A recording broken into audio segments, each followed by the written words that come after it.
இன்றைக்கு எத்தனையோ சாயி பக்தர்கள் வருகிறார்கள் இந்த ஆலயத்திற்கு. இருந்தாலும் கூட யார் வந்தாலும் வராவிட்டாலும் தொடர்ச்சியாக இந்த பணிகள் நடந்து கொண்டே இருக்கும் என்பதற்கு ஒரு உதாரணமாக இந்த சாய்ராம்ஜி பெரிய சாய்ராமுடைய தலைமையில் இந்த வேலைகள் துரிதமாக நேர்த்தியாக நடந்து கொண்டிருக்கிறது. அதை நாம் ஒவ்வொன்றாக பார்ப்போம். இப்பொழுது முதலாவதாக விநாயகர். இந்த விநாயகர் சிலை எவ்வளவு நேர்த்தியாக அழகாக இருக்கிறது. இதை மிகவும் சுத்தப்படுத்தி அதற்கான வேலைகளை பணிவிடைகளை செய்து கொண்டிருக்கிறோம். இதற்கான இந்த வேலைகளுக்கான உதவியாக திரு சரவணன் அவர்கள். இவர் மிகப்பெரிய பிரிண்டர், அனைவருக்கும் தெரியும். நம்முடைய பிரார்த்தனை கோபுரத்திற்கு வருகிற அனைத்து சாய் சொந்தங்களுக்கும் தெரியும். இவர் மிகப்பெரிய பிரிண்டர், நல்ல வேலை தெரிந்தவர். பல ஆண்டுகளாக இந்த தொழிலை செய்து கொண்டிருக்கிறார். பிரிண்டிங் தொழில் என்றாலே இவரை தெரியாத யாரும் இருக்க மாட்டார்கள்.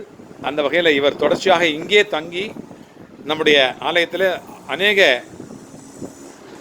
சேவைகளை செய்து வருகிறார்கள்.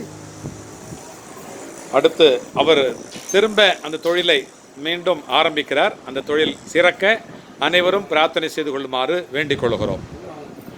அடுத்ததாக ஒரு சாயப்பா. இந்த சாயப்பா பாருங்க, எளிமையான சாயப்பா. இது மீரா பஜனை என்று சொன்னாலே மீரா தான். கிருஷ்ண பஜனை என்று சொன்னாலே, ரங்க பஜனை என்று சொன்னாலே மீரா அவர்கள் தான். அடுத்ததாக நடராஜர். இந்த நடராஜர் மிகவும் நேர்த்தியாக சிதம்பரம் நடராஜர் அவர்கள் நடன கோலத்திலே இருப்பது மிகவும் விசேஷம். அவர் இங்கே வீற்று கொண்டிருக்கிறார். திரு ராதாகிருஷ்ணன் அவர்கள். அவர்கள் பார்த்தாலே தெரியும், காவல்துறை அதிகாரி போல் இருப்பார். ஆனால் இங்கே சிறு வியாபாரம் நடத்தி கொண்டிருக்கிறார். நம்முடைய ஆலயத்திற்கு அருகாமையிலே இருக்கிறார். ஆனால் எப்பொழுதெல்லாம் நமக்கு உதவி தேவையோ அப்பொழுதெல்லாம் கை கொடுத்து உதவுவார். அவர் உதவுவதைப் போல அவர் சேவை செய்வார். நம்முடைய ஆலயத்தில் இருந்து, நம்முடைய கூட்டு பிரார்த்தனை கோபுரத்திலிருந்து அநேக சேவைகளை செய்வார். அவருக்கு பாபா சேவைகளை செய்வார் என்பது நிச்சயம். அவருடைய குடும்பம் ஆரோக்கியமாக இருக்க, அவருடைய வியாபாரம் சிறக்க நாம் பிரார்த்தனை செய்து கொள்கிறோம். அடுத்ததாக பாருங்கள், மாருதி. மிக குட்டியான மாருதி. இவர் அழகாக இருப்பார். இந்த ராமலட்சுமணர் அவர்களோடு இணைந்து இருப்பார். இப்பொழுது அபிஷேகம் செய்வதனால தனித்தனியாக காணப்படுகிறார்கள். இந்த குட்டி சாயப், இந்த குட்டி மாருதி ஐயாவை ஒரு குட்டி பையன் தூக்கி கொண்டு ஓடிவிட்டான். ஒரு நாள் மிகவும் சிறியதாக பொம்மை போல் இருப்பதனாலே இந்த ஆஞ்சநேயர் சிலையை ஒரு சின்ன பையன், சுட்டி பையன் தூக்கி கொண்டு ஓடிவிட்டான். இந்த கோபுரத்தை விட்டு தூரமாக போய்விட்டான். அதன் பிறகுதான் தெரிந்தது. அம்மா அவர்கள் கண்டுபிடித்து அந்த பையன் தூக்கி கொண்டு போகிறான், பிடிச்சிட்டு கொண்டு வாங்கன்னு சொல்லிட்டு அந்த பிள்ளையை போய் பிடிச்சி கொண்டு வந்து மறுபடியும் அதிலிருந்து இந்த ஆஞ்சநேயரை கட்டி போட்டு விட்டோம். ஒரு வயர் போட்டு கட்டி போட்டு விட்டோம். அதன் பிறகு இவர் பத்திரமாக இங்கே இருக்கிறார். அதனால் இவர் மிகவும் அழகானவர். இவரை பார்த்தாலே எங்களுக்கெல்லாம் சிரிப்பு வரும், பக்தியும் தான் வரும் கண்டிப்பாக. அடுத்து இங்கே இருப்பது சீதா பிராட்டி சிலை. இங்கே ஒவ்வொரு வருடமும் நாம் பட்டாபிஷேகம் செய்வது வழக்கம். அந்த வகையில் இவர் ராமர், சீதை, லக்ஷ்மணர் என்று அனைவரும் இங்கு இருக்கிறார்கள். இவர்களுக்கு பட்டாபிஷேகம் செய்வோம்.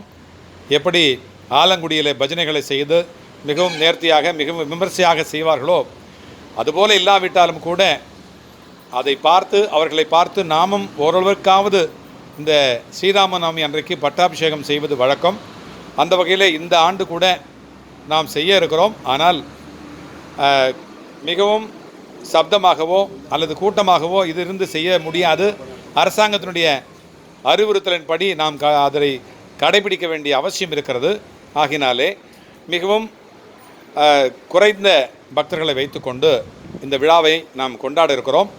ஆனால் கொண்டாடுவதோ அல்லது ஆரத்திகளை செய்வதோ எந்த வகையிலும் குறைபடாது, நிறுத்தப்படாது. நீங்கள் எங்கிருந்தாலும் இவர்களை தரிசனம் செய்யாவிட்டாலும் கூட எங்கிருக்கிறீர்களோ, எந்த நாட்டில் இருக்கிறீர்களோ, எந்த ஊரில் இருக்கிறீர்களோ அங்கெங்கே இருந்து கொண்டு இவர்களை தரிசனம் செய்யலாம். இன்றைக்கு நம்முடைய கூட்டு பிரார்த்தனை கோபுரம் மத நல்லிணக்கத்திற்கு ஒரு உதாரணமாக திகழ்கிறது. அந்த வகையிலே நம்முடைய இங்கே பாருங்கள், அம்மா அனைவராலும் இந்துக்கள், இஸ்லாமியர்கள் அனைவருமே வணங்கக்கூடிய ஒரு அம்மா இங்கே இருக்கிறார். மாதா மேரி மாதா இயேசுபிரானோடு இருக்கிறார்கள். மாதா அவர்கள் இருக்கிறார்கள். இந்த பக்கம் விட்டாங்க. அதே மாதிரி மெக்காவுடைய ஒரு திருப்படம் இங்கே இருக்கிறது. இஸ்லாமியர்கள் வணங்கக்கூடிய கொஞ்சம் தள்ளுங்க திருப்படம் இங்கே இருக்கிறது. இஸ்லாமியர்கள் அநேகர்கள் வந்து இங்கே தொழுகை செய்கிறார்கள் என்பதற்கு இது ஒரு உதாரணம். அதுபோல ஐயப்பன் எவ்வளவு நேர்த்தியாக பொன்னிறத்திலே இங்கே வீற்றிருக்கிறார். இவர் வந்து வாங்கி கொண்டு வரும்பொழுது, இந்த சிலையை தேர்ந்தெடுத்து வாங்கி கொண்டு வரும்போது மிகப்பெரிய புயல் அடித்தது. அடியன் மட்டுமே அந்த வாகனத்தை ஓட்டி கொண்டு வந்தேன். அப்பொழுது வேறு யாருமே இல்லை.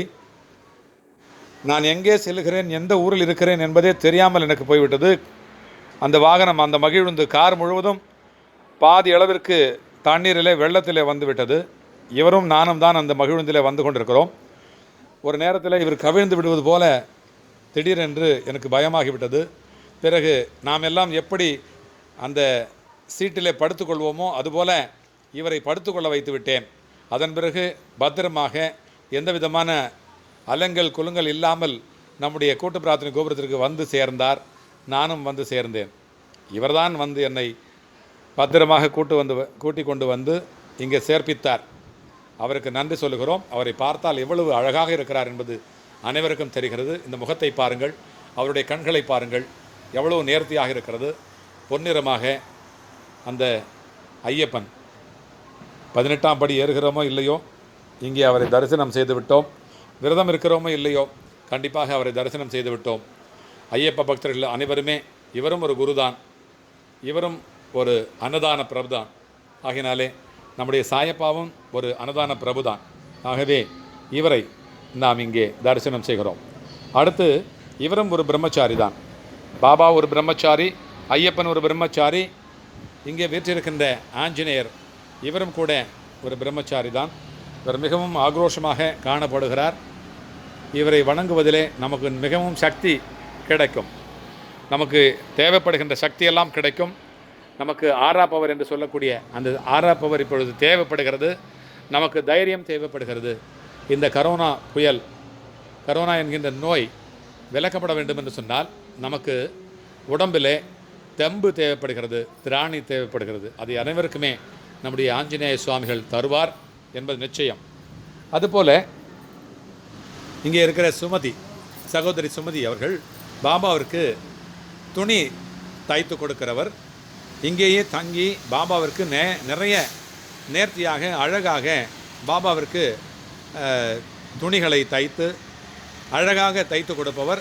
ஆண்டாண்டு காலமாக தைத்து கொண்டு இருப்பவர். இவருடைய பிரார்த்தனை ஒன்று இருக்கிறது. அந்த பிரார்த்தனை கண்டிப்பாக நிறைவேறும். அதற்காக அனைவரும் சேர்ந்து இணைந்து பிரார்த்தனைகளை செய்து கொள்வோம். அதுபோல் இங்கே இருக்கிற பாபா, இவர் இங்கே தொடர்ச்சியாக நம்முடைய ஆலயத்திற்கு வருகிற அனைத்து பக்தர்களுக்கும் தெரியும். வந்தவுடனே இவரைத்தான் நாம் தரிசனம் செய்ய முடியும். இவர் சீரடியிலே இருந்து பெறப்பட்ட இந்த பாபா இங்கே வீற்றிருக்கிறார். இவர் இன்னும் ஓரிரு மணித்துளிகளிலே கீழே போய் அமர்ந்து விடுவார். தன்னுடைய இருக்கைக்கு, தன்னுடைய இருப்பிடத்திற்கு சென்று விடுவார். இங்கே இருப்பவர் நிறைய பக்தர்கள் தங்களுடைய வீட்டிலே கணவனுக்கு தெரியாமல் மனைவியும், மனைவிக்கு தெரியாமல் கணவரும் பாபாவை வழிபட்டு கொண்டு வருகிறார்கள்.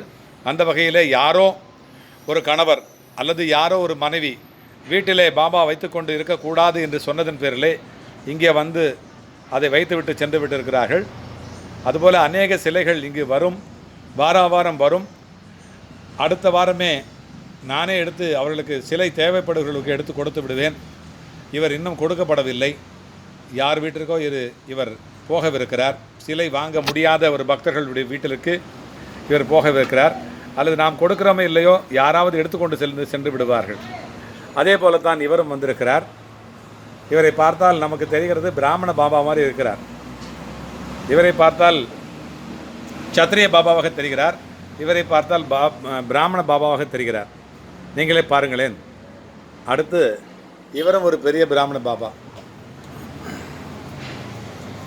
இவரும் அதே போல் வந்தவர் தான். இங்கே இருக்கிறார் பாருங்கள். இவர் ஒரு வித்தியாசமான பாபா. இவர் உடைந்து விட்டார். சீரடிக்கு நாம் சென்றிருந்தோம்.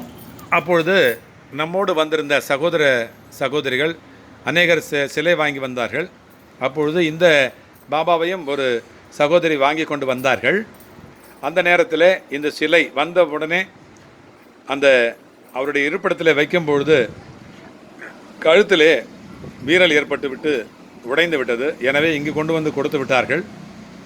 அவர்களுக்கு எப்பொழுதும் நான் சொல்வேன், உங்களுக்கு ஏதாவது விபத்தோ அல்லது பிரச்சனையோ ஏற்படுகிறது என்று சொன்னால் அதை பாபாவே தான் எடுத்துக்கொண்டு நம்முடைய பிரச்சனைகளை அவர் தாங்கிக் கொள்கிறார் என்று சொல்வேன். அந்த வகையிலே அவர் தாங்கி கொண்டு விட்டார்.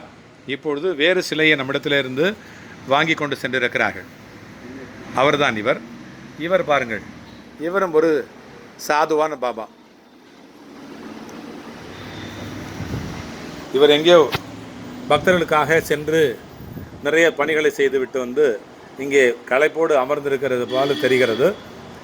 இவரையும் நாம் தரிசிப்போம். இவர்தான் உற்சவர் பாபா. இவர் பக்தர்கள் கேட்டுக்கொண்டால் அவர்களுடைய வீட்டிற்கு செல்வார். ஒவ்வொரு வியாழக்கிழமையும் அபிஷேகம் செய்கின்ற பொழுது, மூலவருக்கு அபிஷேகம் செய்கின்ற பொழுது இவர்தான் உற்சவர். அந்த நேரத்தில் இவர்தான் காட்சி கொடுப்பார். இவர்தான் நமக்கெல்லாம் தரிசனம் தருவார். இவருக்கு வருகிற அனைத்து பக்தர்களும் தங்களுடைய திருக்கைகளாலே பாலாபிஷேகம் செய்ய முடியும். செய்து வருகிறோம், ஆண்டாண்டுகளாக செய்து வருகிறோம். அந்த வகையில் இங்கே வீட்டு கொண்டிருக்கிறார். இவரும் கூட இன்னும் சிறு மணித்துளிகளிலே அவருடைய இருப்பிடத்தை அடைந்து விடுவார். இங்கே இருப்பவர் பாருங்கள், இவர் அவதார் பாபா. இவர்தான் இமயமலையிலே அமைந்து கொண்டு செல்லுகிற ஒவ்வொரு பக்தர்களுக்கும் கிரியா யோகா என்கின்ற யோகத்தை அருளி செய்து கொண்டிருப்பவர். உலகெங்கிலும் மிகவும் விமர்சையாக அவருடைய பெயர் விளங்கி வருகிறது, பிரபலமாகி வருகிறது. இவர்தான் அவதார் பாபா. இவரும் நம்முடைய உற்சவரோடு அமர்ந்து கொண்டு அபிஷேகத்தை செய்வித்துக் கொள்வார். இவரையும் நாம் தரிசிக்கிறோம். அடுத்ததாக நம்முடைய ஆலயத்திலே எங்கு பார்த்தாலும், அதாவது நாம் எங்கு சென்றாலும் நம்மையே பார்க்கக்கூடிய ஒரு பாபா இருக்கிறார். நாம் எங்கு சென்றாலும் நம்மை திரும்பி திரும்பி பார்த்து கொண்டே இருப்பார். அநேக சாயி சொந்தங்கள் நீங்கள் பார்த்திருப்பீர்கள். நிறைய ஆலயங்களிலே அதுபோல் வைத்திருப்பார்கள். அவருடைய திருப்படத்தை இப்பொழுது நாம் காண்போம். இதோ பாருங்கள், இவர்தான் அவர். நம்மை இப்பொழுது பார்க்கிறார். இவர் நம்மை இப்பொழுது பார்க்கிறார். இங்கே பாருங்கள், இந்த பக்கம் வருகிறேன், இங்கே திரும்பி விட்டார். அப்படியே வருகிறேன், இங்கே பாருங்கள், இங்கே திரும்பி விட்டார். இங்கே மேலே பார்க்கிறேன், மேலே நம்மை பார்க்கிறார். இங்கே பாருங்கள், நான் மேலே போனால் மேலே பார்க்கிறார். அப்படியே வருகிறேன், கீழே வருகிறேன். இப்பொழுது பாருங்கள், கீழே பார்க்கிறார். ஆக நாம் எங்கு சென்றாலும் நம்மை கவனித்து கொண்டே இருக்கிறார். கவனித்து கொண்டிருக்கிறார் என்று சொன்னால், நாம் போகின்ற பாதையெல்லாம் நமக்கு வழித்துணையாகவும், நம்முடைய வாழ்கின்ற வாழ்விலெல்லாம் நம்முடைய வாழ்க்கை துணையாகவும் வந்து கொண்டிருக்கிற வழித்துணையாக இங்கே அமர்ந்து கொண்டு நம்முடைய வாழ்வெல்லாம் துணையாக வருகிற இந்த வழித்துணை பாபா ஃபோட்டோ அதாவது திருப்படத்து மூலமாக நமக்கு காட்சி அளித்து கொண்டிருக்கிறார். இங்கே இருக்கிறார் பாருங்கள். இவர் துவாரகாமாயி வாங்குவதற்கு இன்னும் நம்மால் இயலவில்லை. துவாரகாமாயி சிலை வாங்குவதற்கு போனால் கிட்டத்தட்ட 7 லட்சம் ரூபாய் சொன்னார்கள். அதுவரை இந்த பீடம் துவாரகாமாயி சாயப்பா வருகின்ற வரை இவரே இங்கே வீர்த்து கொண்டிருப்பார். ஆகினாலே அதுவரை துவாரகாமாயி அங்கே படமாக காட்சியளிக்கிறார். அது வாங்கக்கூடிய சக்தி நமக்கு வரும் வரை இவரே துவாரகாமாயியாக இங்கே வீற்றிருப்பார். அடுத்ததாக பாபா கோதுமை மாவரைத்த திருகாணி. இந்த திருகாணி தான் கிராமங்களிலே இன்றைக்கும் கூட கோதுமை மாவை அரைக்கக்கூடிய ஒரு திருகாணி. இதை சுற்றி விடுங்க. இதை வைத்துத்தான் நாம் கோதுமை மாவை இதில் போட்டு அந்த நடுவில் இருக்கிற அந்த குச்சி இருக்கிற இடத்துல அந்த பள்ளத்தில் கோதுமை மாவை போட்டோமானால் அந்த 2 கற்களுக்கும் இடையில் வந்து மாவாக வந்து விழுந்துவிடும். அதைத்தான் கோதுமை மாவாக பாபா அரைத்து மருந்தாக காலரா நோயினை போக்குவதற்காக அதை சீரடி நகரெங்கும் தெளித்து வந்திருந்தார். இப்பொழுது அடுத்து வரசித்தி விநாயகர் என்று நாம் அழைக்கூட நாம் இந்த படிக்கட்டிலிருந்து வந்தோமானால், இந்த படிக்கட்டில் ஏறி வந்த உடனே பாபாவினுடைய ஆலயத்திற்கு நுழைந்த உடனே, இந்த பிரார்த்தனை கோபுரத்திற்கு உள்ளே வந்த உடனே இந்த பாபாவைத்தான் நாம் தரிசிப்போம். இவருக்கு பெயர் வரசித்தி விநாயகர். எல்லா வரத்தையும், கேட்கின்ற வரத்தை எல்லாம் கண்டிப்பாக நமக்கு அருளி செய்வதனால் இவருக்கு பெயர் வரசித்தி விநாயகர். வரம் கொடுப்பது மட்டுமல்ல, அது சித்தியாகக்கூடிய வரையிலும் நம்மோடு இவர் துணையாக இருப்பார், என்றென்றைக்கும் துணையாக இருப்பார். இவர் பெயர் வரசித்தி விநாயகர். இவர்தான் முதலாக வாங்கப்பட்ட ஒரு சிலாரூபம். அடுத்ததாக பாபாவோடு வந்தவர் இவரை நாம் பார்ப்போம்.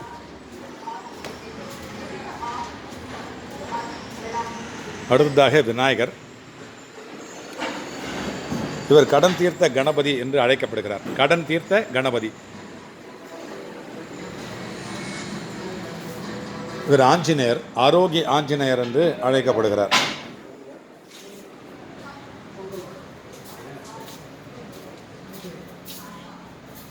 இந்த திருவுருவத்தை பாருங்கள். இவர் கைகளாலே வரையப்பட்ட ஒரு பாபா, ஒரு அடியவருடைய அவருடைய கரங்களால் வரையப்பட்ட பாபா. இவர் ஒரு அன்பரால் அன்பளிக்கப்பட்ட சாயப்பா.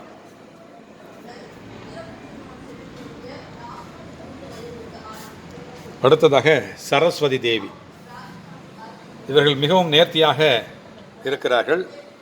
காண்பதற்கு தத்ரூபமாக அப்படியே சரஸ்வதி அம்மாவே வந்து அமர்ந்து கொண்டிருப்பதாக நாம் உணர்கிறோம். இவர்களுக்கெல்லாம் ஆடை இன்னும் அணிவிக்கப்படவில்லை, புஷ்பங்களும் அணிவிக்கப்படவில்லை. ஏனென்று சொன்னால் இப்பொழுதுதான் அபிஷேகம் செய்வித்துவிட்டு அவரவருடைய இடத்திலே கொண்டு வந்து அமர்த்தப்பட்டிருக்கிறார்கள். லக்ஷ்மி தேவி திருமகள் என்று அழைக்கப்படுகிறார். நமக்கு தேவையான அனைத்து செல்வங்களையும் பரிபூர்ணமாக கொடுத்து நம்மை வாழ்விப்பவர், நம்மை மேலாக நம்முடைய வாழ்க்கையில் என்றென்றைக்கும் நம்மை உயர்த்துபவர்.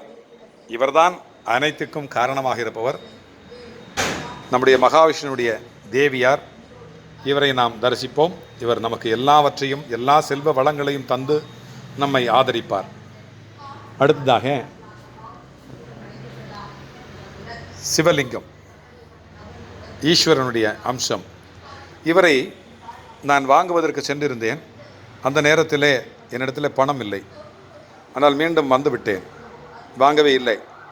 அடுத்ததாக மற்ற சிலைகளை வாங்குகின்ற பொழுது இந்த மாதிரி துர்கா இன்னும் 2 சிலைகளை வாங்கக்கூடிய ஒரு பாக்கியம் கிடைத்தது. வாங்கி தந்தவர் இன்னொரு முக்கியமான சாயினுடைய பிள்ளை ஹேமா என்கின்ற அந்த சகோதரி, மூத்த சகோதரி. அவர்தான் வாங்கி கொடுத்தார். அந்த நேரத்தில் நான் ஏற்கனவே சென்று பார்த்த அதே விற்பனையாளரிடத்திலே இந்த சிவலிங்கம் இருந்தது. இவரை பார்த்த உடனே ஆஹா, இன்னும் இதை யாரும் வாங்காமல் இருக்கிறார்களே என்று மிகவும் மகிழ்ச்சி அடைந்தேன். ஆனாலும் அப்பொழுதும் என்னிடத்தில் பணம் இல்லை. இந்த சிலைகளை எல்லாம் வாங்கி கொடுத்த அந்த சகோதரி நான் இதையே பார்த்து கொண்டிருந்த பொழுது, என்ன உங்களுக்கு மிகவும் பிடித்திருக்கிறதா என்று கேட்டார்கள். ஆமாம் அம்மா, இது ரொம்பவும் பிடித்திருக்கிறது, மிகவும் நேர்த்தியான சிலை, மிகவும் அழகாக இருக்கிறது, ஒரு சின்ன பின்னம் கூட இல்லாமல். இதில் அது மட்டும் இல்லை, இன்னொரு சிறப்பு, இதில் சர்ப்பங்கள் எங்கெல்லாம் இருக்கிறது பாருங்கள். இங்கே ஒரு சர்ப்பம், இந்த ஆவுடையாரை சுற்றி இன்னொரு சர்ப்பம், ஆவுடையார் மேலே ஒரு சர்ப்பம், ஆக 3 சர்ப்பங்கள் இந்த சிவலிங்கத்தில் இருக்கிறது. ஆகையினாலே எனக்கு மிகவும் பிடித்திருந்தது. இவர் பிடித்தது போல அவர் நம்மிடத்திலே வந்து சேர்ந்து விட்டார். இப்பொழுது நம்மை ஆசீர்வாதம் செய்து கொண்டு, நம்மை வாழ்த்தி கொண்டு, நம்மோடு நம்முடைய வாழ்க்கையோடு பின்னி பிணைந்திருக்கிறார்கள். அடுத்ததாக துர்கா தேவி. நம்முடைய எதிரிகளை எல்லாம் துவம்சம் செய்து ஓட விரட்டிவிட்டு நாம் பாதுகாப்பாக, மகிழ்ச்சியாக, என்றென்றைக்கும் வெற்றிகரமாக வாழ்வதற்காக துணை செய்கின்ற துர்கா தேவி அவர்கள். எவ்வளவு அழகாக எவ்வளவு மகிழ்ச்சியாக அமர்ந்து கொண்டிருக்கிறார்கள். நம்மை எல்லாம் பாதுகாத்து வருகிறார்கள். இன்னும் நம்முடைய வாழ்வெல்லாம் அவரே பாதுகாப்பார்கள். அடுத்ததாக தத்தாத்திரேயர். இவரைத்தான் வாங்க வேண்டும் என்று அந்த கடைக்கு சென்றிருந்தேன். அப்பொழுதுதான் மற்ற சிலைகளும் இவரோடு இணைந்து வந்து விட்டார்கள் நம்மிடத்திலே. இவர்தான் பாபாவினுடைய முன் அவதாரம் என்று பாபாவுடைய பிள்ளைகள் அனைவருமே வணங்கி வருகிறார்கள்.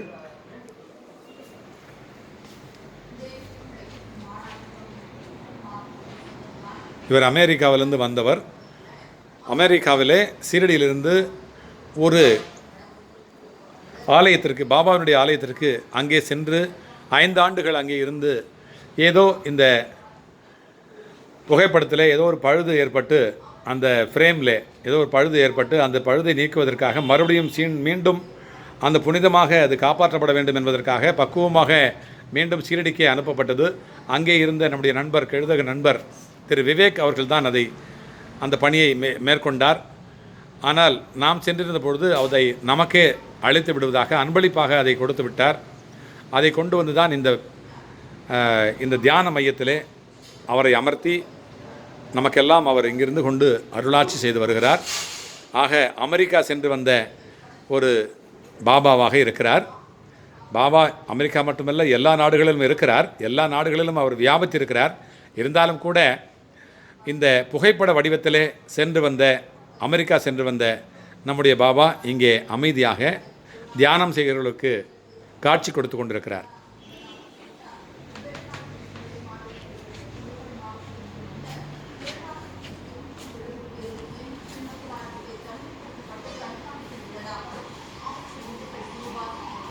ஆக இவரும் கூட ஒரு அன்பரால் கையினால் வரையப்பட்ட ஒரு பாபா. இவர் அனைவருக்கும் தெரிந்த ஒரு புகழ்பெற்ற ஒரு முனிவர், ஒரு குரு. இவர்தான் நரசிம்ம சுவாமிகள்.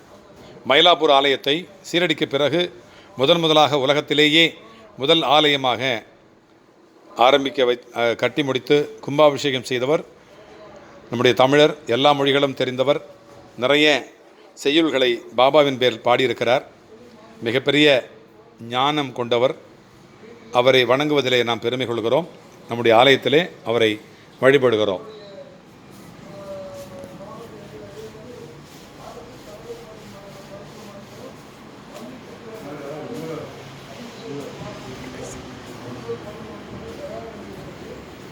அடுத்ததாக ஊஞ்சல்.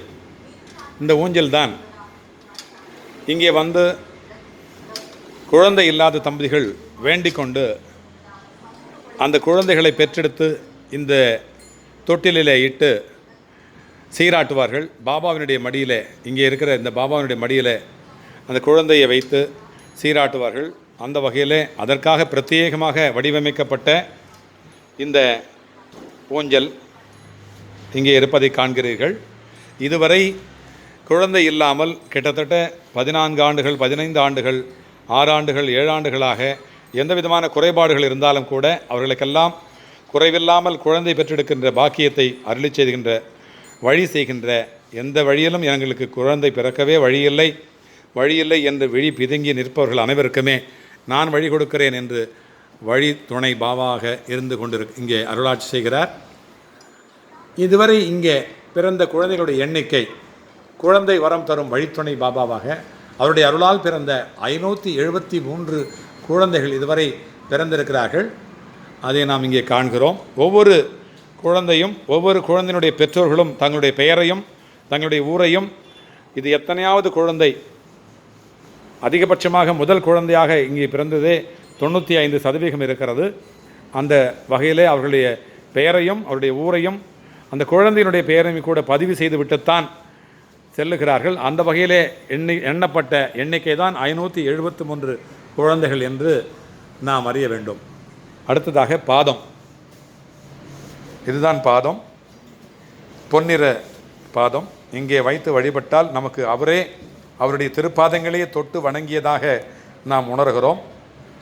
இங்கே வந்து தலையை இந்த பாதங்களில் வைத்து நாம் வணங்கினோமானால் நாம் ஏதோ கடலுக்கு மேலே விமானத்திலே பறந்து கொண்டிருந்தால் எந்த உணர்ச்சியை நாம் பெறுவோமோ அந்த உணர்வை நாம் பெறுகிறோம். பிறகு இங்கே நம்முடைய சாயப்பானுடைய சமாதி இருக்கிறது.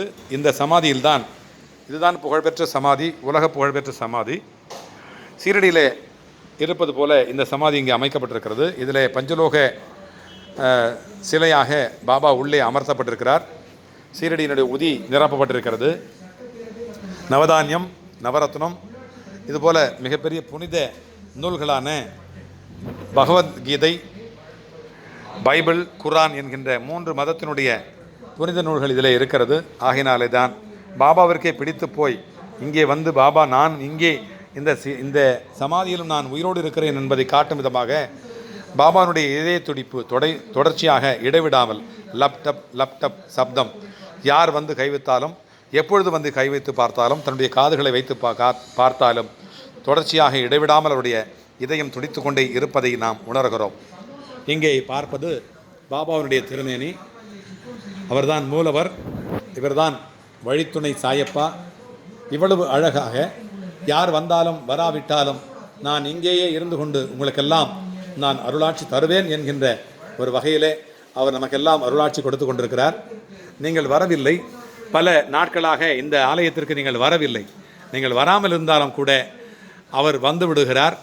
இந்த யூடியூப் தொலைக்காட்சியின் மூலமாக அவர் உங்களுக்கு வந்து அருளாட்சி தருகிறார், உங்களை பார்க்கிறார். அவர் பார்வை உங்கள் மீது பட்டாலே, அவரை நாம் பார்த்தாலே நம்முடைய வினைகளெல்லாம் தீர்ந்துவிடும். அந்த வகையில் மிகவும் அழகாக சிரித்து கொண்டிருக்கிற, அழுது கொண்டு வருகிற பக்தர்களை சிரிக்க வைத்து அனுப்பும் விதமாக இங்கே சிரித்து கொண்டிருக்கிறார்கள். அவரை நாம் தரிசிப்போம்.